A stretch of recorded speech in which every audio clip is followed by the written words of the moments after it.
conversation about giving up what you gave up to get back into the first round. You did get a third-round pick, so it's kind of a combo thing. You gave up your second-round pick, but you get a third-round pick, which was Xavier Worthy, who could be a starter. Xavier Watts. I'm sorry. Xavier Worthy, what I'm thinking about. Xavier Watts, who could be a starter, which he should be as a third-round pick. But was it too much? And is that the reason why, when we talk to D. Orlando Ledbetter coming up in about 10 minutes, why they got not an A or B, he gave him a C. C minus.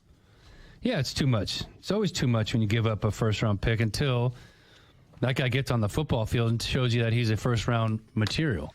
Until that point, it's too much. And I don't know what goes through their mind up in Flowery Branch and with Terry Fontenot, but his inability to move back at any point and garner more picks and collect some more picks to move around blows my mind. It's like it's not an option for him. It doesn't make any sense. You sat at 15 and got a hell of a football player in Jalen Walker, and then you would have been at sitting at number 46, I believe it is.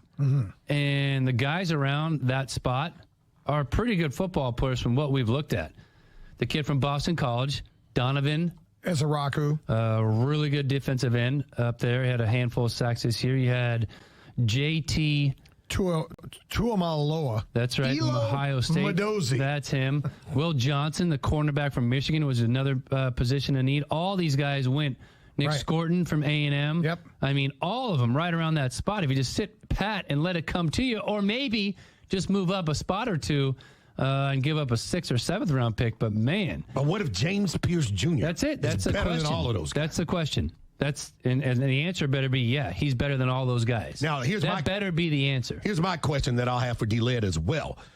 Was this a Falcons pick or was this a Terry Fontenot pick? That's to say, this was exacerbated by the pressure of the Falcons to win right now, coupled with the fact that the sack numbers have been below paltry, and he can't worry about the future if he has no future. If they miss the playoffs, and that was another thing when he said Colin Cowherd said that the Rams would be picking 13. If the Rams have the 13th pick, which should be the Falcons pick, that means they had a worse season this year than they did last year, because at 8 and 9, that got you to 15. If you're picking 13, you're looking at a 6 or 7 win season. Total disaster if that happens. And I think the GM's fired.